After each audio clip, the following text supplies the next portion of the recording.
Bhagavate Vasudevaya.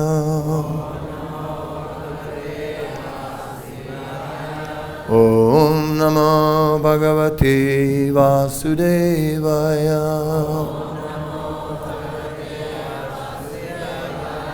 Om Namo Bhagavate Vasudevaya.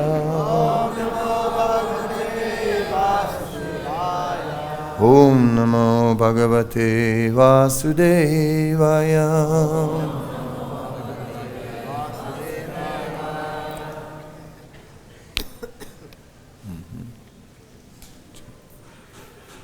Some living entity. Hare Krishna. So today is Deepavali, and Srila Prabhupada, Srila Prabhupada explains that on this day, actually the Damodar Leela took place, and because of that reason, the temple management has asked me to speak on that. So we're reading from the 10th canto of Srimad Bhagavatam, 9th chapter. Mother Yasoda binds Lord Krishna, text number 1 and 2. I don't know what's on the board, is it? Yeah, 1. Sisukuvacha Ekada grihadashisu Yasodananda Gini Karmantarani Yuktasu Nirmamanta Swayandadi Sri Sukha Vacha. Sri Sukadev Goswami said,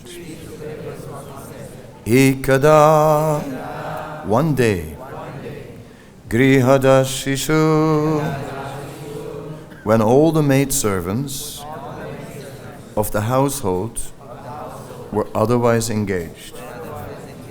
Yashoda, Mother Yasoda, Nandagini, the queen of Nanda Maharaj, Karma Antara, in other household affairs, Niyuktasu, being engaged, Nirmamanta, churned, Swayam, personally, Dadadi, Dadi, the yogurt. Then Srila Prabhupada took 2 verses together. Yani yani agitani tadbali charitani cha dadi nirmantani kale smarantitani agayata. Yani, all such. Yani, such. Iha, in this connection. Gitani, songs. Tadbala charitani, in which the activities of her own child were enacted. Cha, and. Dadi nirmantane, while churning the yogurt. Kale, at that time. Smaranti, remembering. Tani, all of them, in the form of songs. Agayata, chanted. Translation. Sri Sukadev Goswami continued. One day, when Mother Yasoda saw that all the maid-servants were engaged in other household affairs, she personally began to churn the yogurt. While churning, she remembered the childish activities of Krishna, and in her own way, she composed songs and enjoyed singing to herself about all those activities. Purport. Srila Vishwanath Chakravarti Thakur, quoting from the Vaishnava Tosani of Srila Sanatana Goswami, says that the incident of Krishna's breaking the pot of yogurt and being bound by Mother Yasoda took place on the Deepavali day or Deepamalika. Even today in India, this festival is generally celebrated very gorgeously in the months of Kartik by fireworks and lights, especially in Bombay. It is to be understood that among all the cows of Nanda Maharaj, several of Mother Yasoda's cows ate only grasses so flavorful that the grasses would automatically flavor the milk.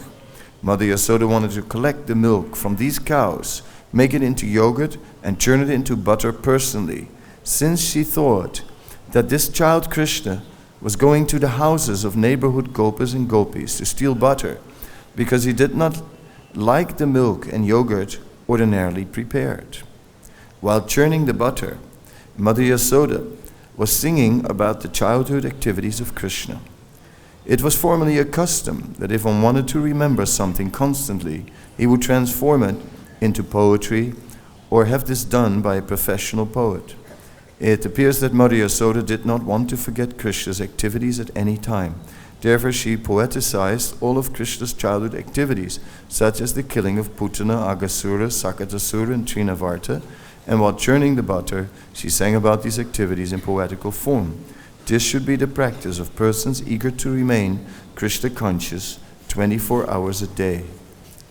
This incident shows how Krishna conscious Mother Yasoda was. To stay in Krishna consciousness, we should follow such persons.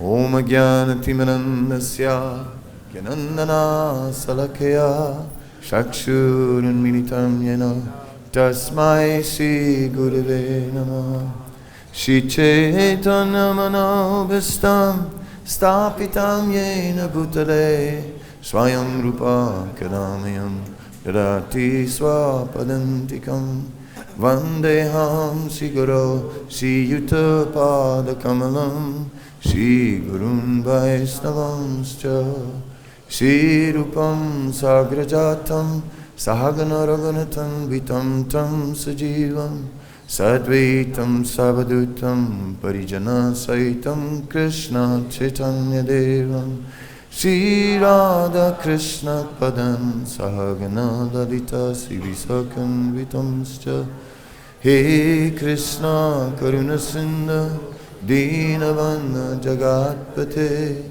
Gopisa Gopika Kanta Radha Kanta Namastate Tapta Kanchana Gourangi Radhe Vrindavaneshwari Visavana Sutadevi Pranamami Haripriye Vanchakalpatarubhyacha Kripasindubhyevacha Patitanam Pavanebhyo Vaisnavebhyo Namo Namaha Shri Krishna Chaitanya Prabhu Nityananda Shri Advaita Gadadhara Shivasadi Gaura Bhaktavinda Hare Krishna Krishna Krishna Hare Hare Hare Rama Rama Rama Hare Hare. So we see that both Srila Sanatana Goswami and Srila Vishwanath Chakravarti Thakur are establishing that on this Deepavali day, the Damodar Leela, Krishna's breaking the pot of yogurt and being bound by Mother Yasoda, took place. So that is very wonderful, because that gives a whole other dimension to Deepavali for us. Of course, in India, this is a very big celebration, but a lot of people don't know the significance of the festival of Deepavali.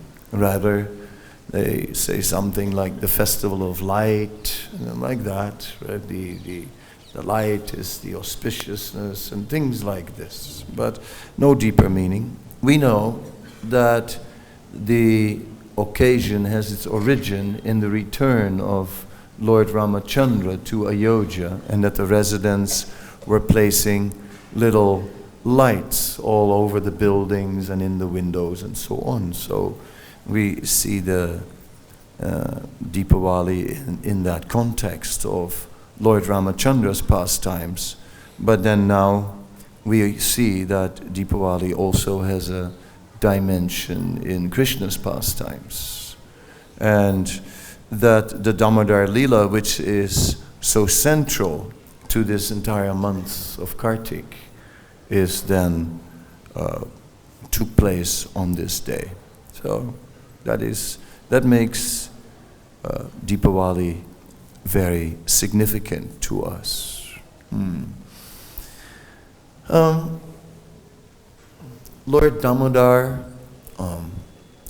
Damodar, the name can be broken up in Dhamma and Udara. And Udara would be the belly, and Dhamma would refer to rope. And in other words, tying the belly with rope. The word Dhamma also can be translated as subduing. Subduing. So Krishna is subdued by the belly, or he's tied in this way. At least an attempt is made. It shows how Yasoda Devi is able to conquer Krishna, who is otherwise unconquerable. Yasoda, it is not that she simply conquered Krishna by tying him with a rope, but she conquered Krishna, the Supreme Personality of Godhead, who is omniscient, who is omnipotent, who is all-powerful, all-knowing, all-pervading, ever-present. She somehow or other conquered him to act like a child. When Krishna woke up, he wanted to drink the milk of Mother Yasoda's breast. She was just at that time engaged in household duties. It said that that day the maidservants were engaged in other affairs, and therefore she herself started happily churning the yogurt. And she was completely absorbed in remembering Krishna, reciting commemorating the pastimes of Krishna in a poetic way. So she treasured these pastimes so much that she made poetry out of them. She really wasn't just remembering, but she really wanted to remember. Poetry is a means of increasing our remembrance. By the rhyming of words, by the meter, it becomes more easy to remember words. So in this way, she was very consciously endeavoring to remember the pastimes of Krishna, because they were so dear to her that this treasure, she did not want to lose it. Nowadays, pictures, endless pictures are taken with endless phones, but it is the same thing, wanting to immortalize a moment. It has its roots in these activities of the spiritual world, where Mother Yasoda wants to immortalize the pastimes of Krishna, to remember them eternally. So, Mother Yasoda, as she was churning, she also had a pot of milk on the stove. And Krishna, when he came, he immediately indicated he wanted to drink her breast milk. So she took Krishna on the lap and gave in to his desire happily, but then multitasking.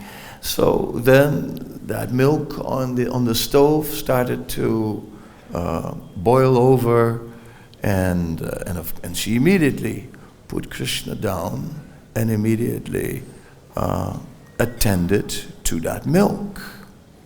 Now sometimes the question is raised, but why did she care about that milk anyway? Why did she not just forget about it and just completely be absorbed in fulfilling Krishna's desire? Wasn't that her very being, satisfying Krishna to the fullest extent? No, her aim to serve Krishna was in a much greater way than just satisfying Krishna in the moment. She was thinking not only of the immediate situation, she was also thinking of the long term. And in the long term, there was a major problem.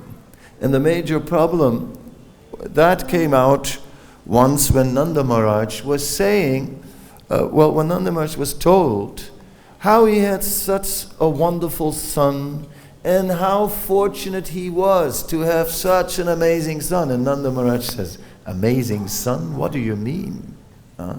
Krishna is a problem child. He's a problem child. He's stealing, this boy. It's like, if you know what we feed him at home, and still, it's never enough. He goes to the neighbors, and they feed him. They feed him. They just make so many arrangements, and he eats there as well.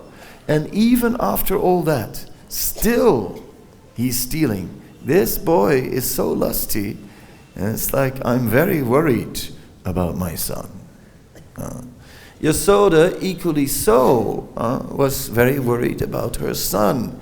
Said, what starts as child play, every child may steal once, but when it becomes habitual, then it becomes a serious thing. Something needs to be corrected, isn't it? Once you say, childish. But consistently this boy was stealing. So they really said this propensity is very deep in him, and they were very worried that this might just manifest in a bigger way in his adulthood. And therefore, it had to be corrected. So, Mother Yasoda was thinking that, of course, he's not really a thief. The reason why he's stealing is just because he doesn't like what we cook at home. He just doesn't like it. That's it. And that's why, he goes elsewhere. So therefore, Mother Yasoda decided to improve the quality of whatever she was preparing for Krishna. So she had these special cows that would get special grasses, very fresh, first-class grass. And that grass was just so rich and so full of flavor that it came back into the milk. And that milk then was really of an extraordinary quality. And only some cows, some special cows, would give that milk. So Mother Yasoda had arranged it all: special grass, special cows, special milk, and then making special milk preparations for Krishna.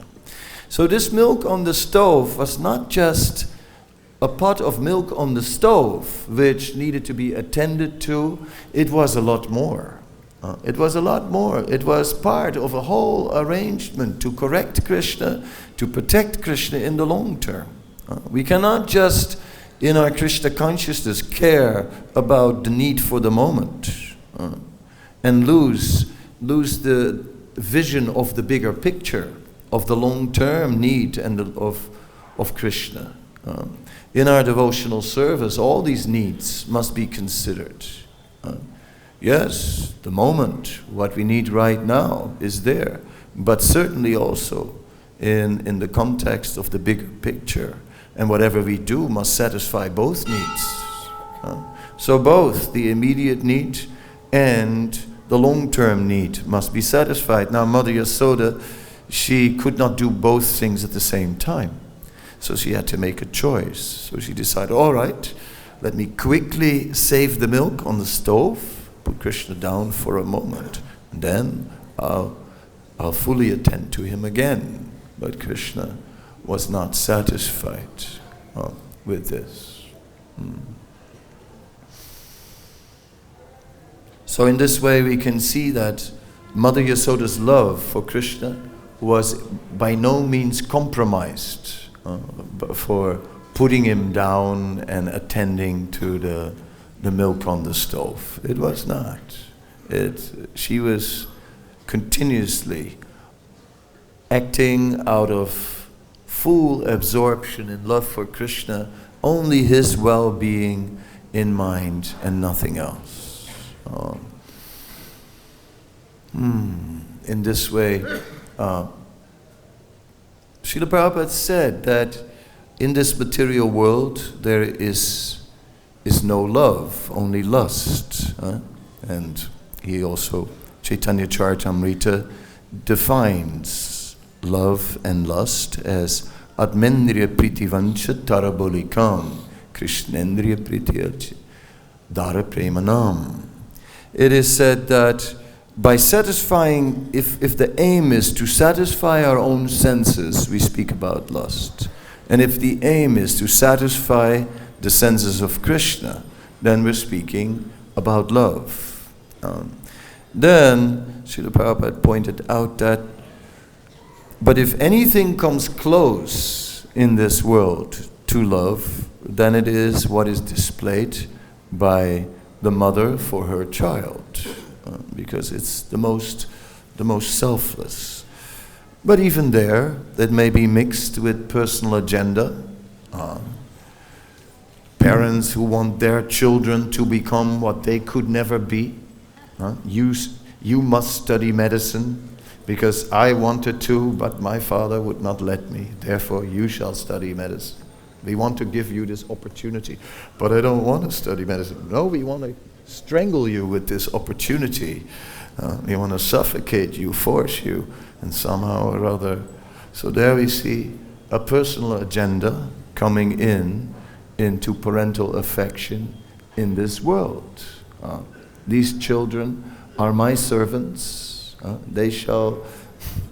They must take care of me in their old age and work like slaves, and we'll take everything from them.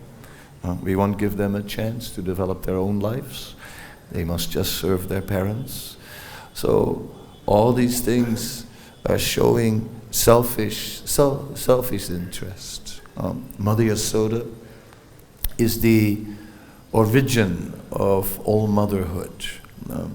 In the Chaitanya Bhagavat, we find a description of Sachi Devi, and there we find described that Sachi Devi is known as I, I, and I is the word for the complete original personification of motherhood. Right? Everything about her being is motherhood. And of course there's no difference between Sachi Devi and Yasoda. Vajandananyanye Sachi Sutta Halise Balaram Halinitai. Krishna and Balaram came back as Lord Chaitanya, Lord Nityananda. Mother Sachi had deities of Krishna and Balaram, and she was worshipping them. Mother Sachi, sometimes when she was overwhelmed by ecstatic symptoms and symptoms of love of God, then she would be in that mood of Mother Yasoda, and she would just express feelings of separation now that Krishna and Balaram had gone to the forest. And in that mood of separation, she was waiting for them to return from the forest. So, to alleviate her feelings of separation while Nimai had left home. All this is going on after Nimai's sanya. So, to alleviate the feelings of separation, Mother and Sachi sometimes went in the mood of Yasoda, remembering Krishna and Balaram will soon come. They'll soon come back. They just went to the forest. They'll come back. But who are you now, Yasoda or Sachi? Anyhow, so Sachi Devi is described as I, the original personification of motherhood, and we also look at Yasoda in the same way. Such eternal associates of the Lord are the Ragatmika devotees. They are the personification of attachment to Krishna. And Yasoda is eternally Krishna's mother. Others may also develop that mood of Vatsalya Bhav, and in that mood assist Mother Yasoda some way or other, either by being another of the elderly ladies in Vrindavan, or being a nurse, or in some other way being involved in serving Krishna in that way. But Mother Yasoda always is her depth, the depth of her love is always greater. When Rohini goes to call Krishna for lunch, and Krishna is absorbed in childhood play, Krishna doesn't want to come. We recognize that our own childhood activities were reflections of Krishna's activities, and same mood. We also didn't want to come home and stop playing. So Krishna didn't want to come home, and Krishna wouldn't come home. Rohini, no matter how much she tried to call Krishna and Balaram, they would not come. Only Yasoda. When Yasoda personally would go, then Krishna was forced to come. He could not deny Yasoda's request. So she captures Krishna. And that spirit of attracting Krishna, that is the essence of Krishna consciousness. Srila Bhaktisiddhanta Saraswati Thakur explains that the word Krishna, generally we translate it as the one who is all attractive. Krishna, the Supreme Lord, who is all attractive. Krishna, coming from akarsan, to attract, na, standing for anand, happiness. Srila Bhaktisiddhanta Saraswati Thakur comes up with a different meaning, and it said, Krishna means he who is attracted by devotional service. That is very nice. Both meditations are very nice. So he is attracted by devotional service. And that is basically what we see in Yasoda. It is said that the jnanis, the yogis, or other materialistic or personalities influenced by the material energy cannot approach the tip of the toe of the Lord. Pantastukoti satavatsara sampragamyu vayoratapi manaso muri pungavanam so pyastiyat prapadi chintya abhichincha tattve govindam adipurusham tamaham bhajami. It said they cannot approach Krishna because Krishna must be conquered. And that conquering is not possible by any process of simply sense control. The jnanis, the yogis, they try to control the senses, they try to overcome attachment to the material energy, and the principal objective is to become detached. That is their aim. But the devotee, it is the opposite. Maya shaktamana, ashaktamana, to be attached, to have an attached mind. Our aim is to develop attachment to serving Krishna. When that attachment, the key is in service, then It is by service that we attract Krishna. It is said, Jnana prayasam udapasya namanta eva jivanti sanmukaitam bhavadiya vartam. It is said that the impersonalist is trying by his endeavor to develop detachment and come on a transcendental platform. But such endeavors, udapasya, should be completely given up. That is simply a waste of time. Because even if the rare impersonalist would attain the Brahma Jyoti, patantyana dritiyusmadang grahaya, he would again come down, because yenir vindaksha vimuktiya maninas tvai. He has not taken shelter of the lotus feet of the lotus-eyed Lord. So where's the question? So in this way, we are seeing only the Vaishnava can really attain actual liberation. In the discussion between Ramananda Rai and Sri Chaitanya Mahaprabhu, that comes up, yo mukti pade sadaya bhak. And Ramananda Rai said, I don't like this word mukti.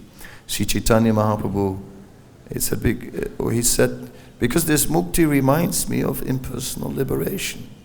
I prefer to say bhakti pade sadaya bhak. And Sri Chaitanya Mahaprabhu explained, no, it is mukti pade, because no one attains liberation. The impersonalist does not attain liberation, not eternal liberation. Only one who takes shelter of the Supreme Lord attains eternal liberation. Therefore, mukti pade sadaya bhak. So then the Vaishnavas, they glorify Krishna. They remember Krishna. They are serving the glorification of Krishna. Just as we may construct temples, we may put on festivals, we may put on so many activities, but ultimately it is all glorification of Krishna.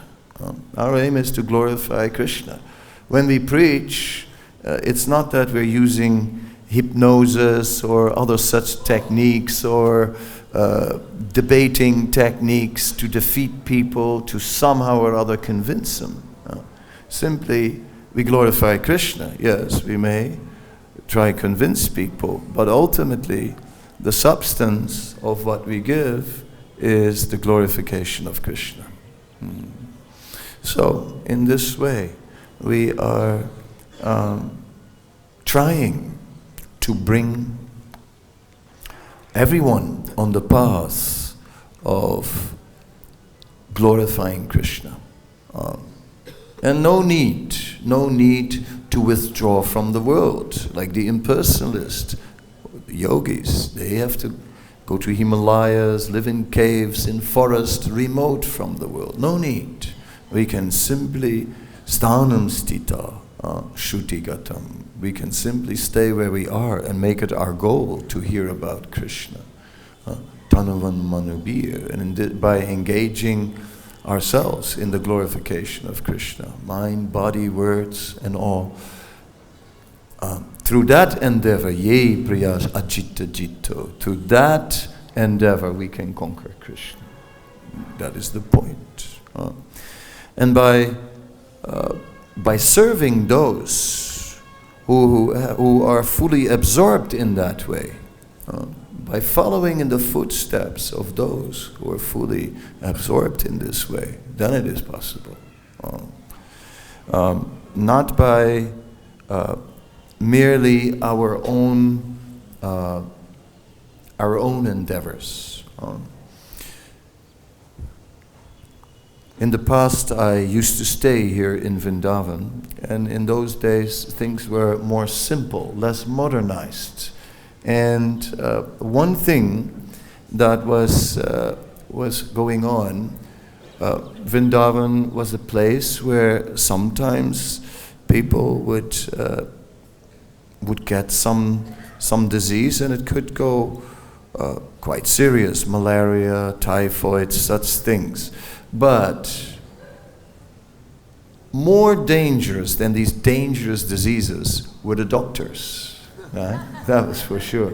And it's still a little bit like that, you know. I mean, personally, I would never go to a doctor in Vrindavan. I mean, even if you pay me, forget it. I wouldn't go. You can go. So what we had a dispensary at the bottom of the Gurukul. And in that dispensary, we had this book, which was a very popular book. It was a book called Where There Is No Doctor.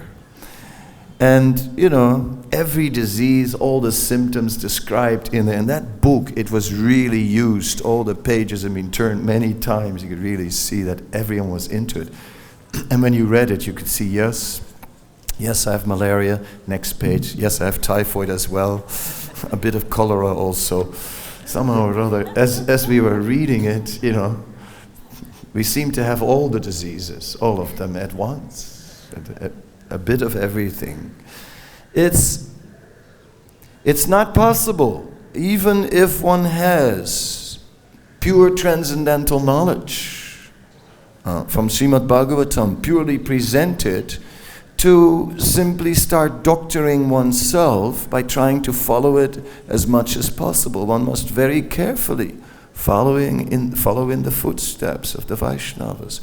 Take shelter of a spiritual master, Ado Guru Padasraya, and serve the spiritual master who's in disciplic succession and ultimately serving the eternal associates of the Lord, such as Nanda and Yasoda.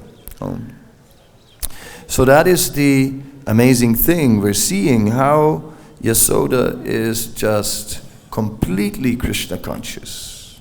Not part-time Krishna conscious, but really, as it is described in the Nectar of Devotion, Sandrananda Visesatma, very dense, every moment. Not a little service, little break, little service, little break, little service, no ulterior motive, not trying. Many of us certainly want to do whatever is required for Krishna's service. But many of us at the same time, we're also trying to fulfill our own desires. So it's a big puzzle to find what is needed for Krishna and at the same time combine that with what you really would like to do yourself. And we break our head on that to somehow find that situation where the needed for Krishna is done and at the same time we can do what we want. And that is very strong in all of us practically. So we're looking at this spirit of complete sacrifice. And that spirit of complete sacrifice is the same spirit that Srila Prabhupada instilled in this movement. It's very nice. We are in Vrindavan, relishing Vrindavan, Kartik, Damodar Leela, everything. And I also do. But at the same time, if we don't see what we are part of, if we don't translate the pastimes of Mother Yasoda into our own spiritual life in this international society for Krishna consciousness, and if we simply just try to meditate and enter Vrindavan through our meditation, well, then we may have a hard time. Even Uddhava had a hard time, and he was a lot more qualified than we were, and he was better situated, a relative of Krishna. You couldn't get much better situated, could you? So in our case, whatever we take from this pastime, ultimately is that spirit where we say, the interest of Krishna, let the interest of Krishna be served. And that was Srila Prabhupada's spirit. Let the interest of Krishna be served. And the interest of Krishna is that the whole world takes up devotional service. Let that purpose be served. And here in Vrindavan, Srila Prabhupada was thinking about making a hall which would be used for preaching to scientists. And he engaged his disciple Swarup Damodar Maharaj in BI preaching, Bhakti-Vedanta Institute preaching. So Prabhupada had, even here in Vrindavan, that meditation. Yes, we see in this purport, he meditates on these pastimes, but then it translated into action now in the Sankirtan movement of Lord Chaitanya. And I felt if I wouldn't have added that dimension to this lecture, then I would not have been satisfied. I would have walked away, I would have said some nice things, tried to say some nice things about the Damodar Leela pastime and a special dimension to Deepavali, and wow, how far out. But my question is, what are we gonna do to follow in the footsteps of Yasoda? What are we gonna do to really make a sacrifice for this Sankirtan movement in which we live now? That is my question. And with that, I will end. And if any comments, any questions, please. Bhadi Narayan Maharaj. TK, you are 3 number. Maharaj 1 number, Prabhuji 2 number. Thank you, Maharaj.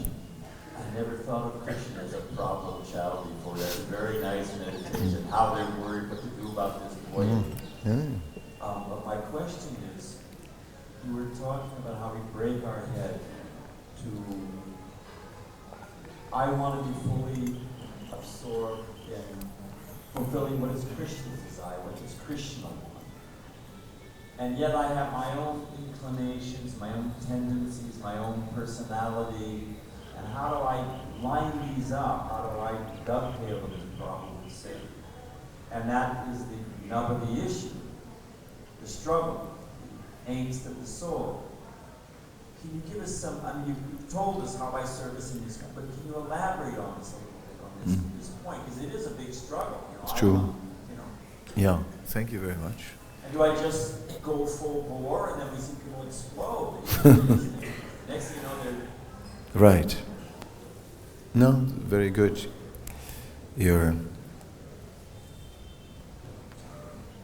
I just threw a little bomb sort of there and and moved on, and then right. Yeah. But I was looking at my watch and the time was flying, and it's 5 to 9, so anyhow, we have our natures, and it is not that it is to the advantage of devotional service, of serving Krishna, that we systematically deny these natures and root them out. It is not that we make the most advancement when we do what we hate the most, right? And that our whole spiritual life should be centered around that. So naturally, when we use our abilities and skills, then we become very enlivened. And when we're successful at something, that will give us an impetus to even become more enthusiastic, serve Krishna better. So even in, not only in conditioned souls, but even in liberated souls, nature is playing a part and is there in the equation. But another element in the equation is just doing the needful. Right? There are many unpleasant things that also are needed, like very unpleasant court cases or so many, or meetings and all these things, which some people may have a propensity for, but many of us don't. And still, we sometimes wind up in these things. And leaving these unpleasant things aside, but making the point that the needful must be done. That's one element. Then the central focus of this movement is to somehow or other bring Krishna consciousness to the entire world. And that is not easy. The world is not asking us, where are you? Please come and bring us some Hare Krishna. Please tell us more about this. The world is really a minority of people show interest, but it's hard work to awaken interest in people. And that hard work requires a lot of sacrifice. And maybe that's why I made a little bomb and threw it there to sort of remind us that that's really, if that spirit is not there, then I'm afraid that when we come to Vrindavan that we will not be able to enter. Then we are here and we've come all the way to Vrindavan and we cannot enter. I somehow or other stayed here many years, I did service here, but I never really entered in all that time. And the more I think about it, can't enter not in this Vrindavan, cannot enter into the eternal Vrindavan if we are not getting more absorbed in that spirit of taking that difficulty. Because the essence of this movement, the Sankirtan movement, is difficult. And it means that we have to take on the difficulty.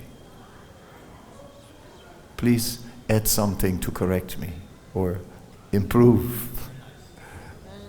We have someone here and then we had someone there, so you are number 4.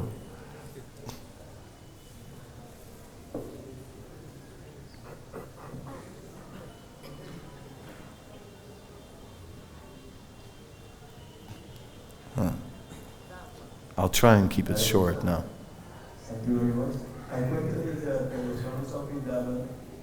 Say it again. Start again. The Swamis of Vrindavan, they always, say that, what is Krishna? They never, say that they see Krishna.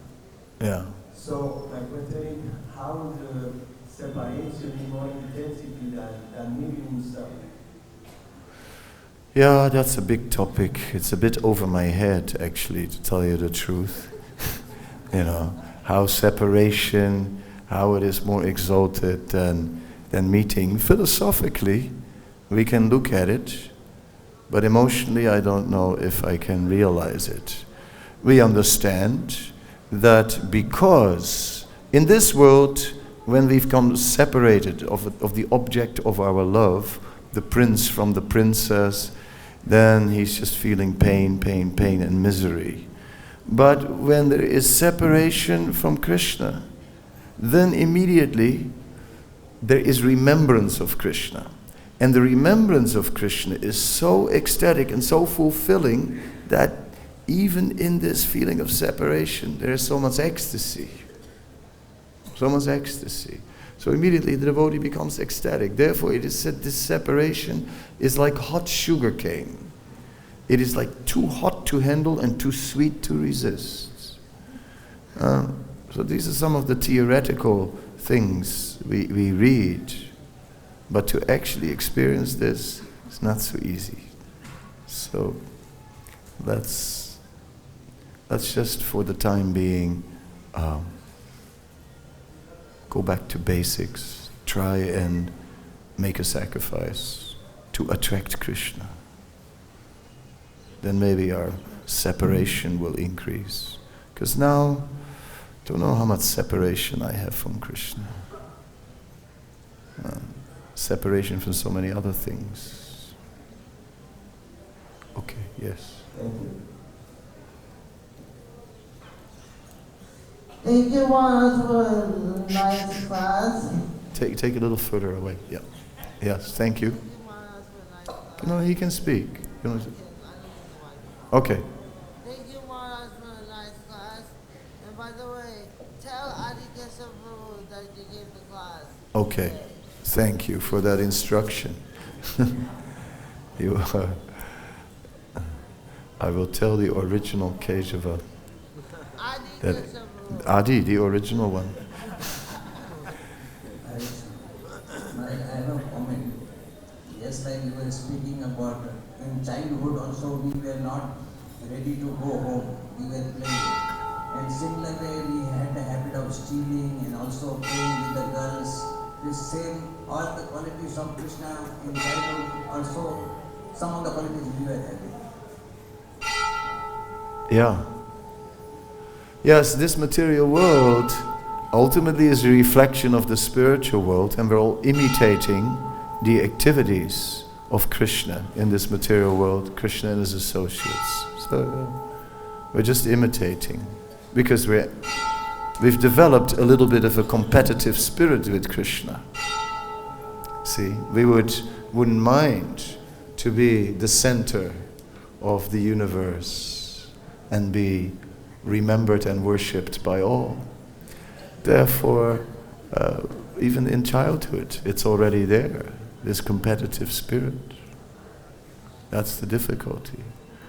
But we're trying to get over it, and by practical devotional service and by hearing and chanting, we can get over it.